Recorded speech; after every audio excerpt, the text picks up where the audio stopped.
জ্বালানি খাত বেসরকারীকরণের মাধ্যমে সংস্কারের নামে দেশে হস্তান্তর প্রক্রিয়া চলছে বলে অভিযোগ করেছেন জামায়াতে ইসলামের সেক্রেটারি জেনারেল মিয়া গোলাম পরোয়ার।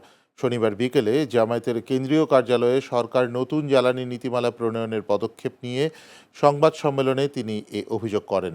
গোলাম পরোয়ার বলেন, বেসরকারীকরণের মাধ্যমে একচেটিয়া চক্র ভাঙা হচ্ছে না, বরং একতরফা হাত বদল করা হচ্ছে। এর মাধ্যমে সরকার দুর্নীতি ও লুটপাটের লাইসেন্স দিচ্ছে। আওয়ামী লীগের মতোই দেশে লুটপাট চললে জুলাই আন্দোলনের প্রয়োজন কী ছিল, এমন প্রশ্নও তোলেন তিনি। জামায়াত সেক্রেটারি বলেন, জামায়াতে ইসলামী বাজার অর্থনীতি ও বেসরকারি বিনিয়োগের বিরোধী নয়, তবে দেশ ও রাষ্ট্রের স্বার্থে জবাবদিহিবিহীন হস্তান্তর এবং দুর্নীতির সুযোগ তৈরির বিরোধিতা করবে তার দল।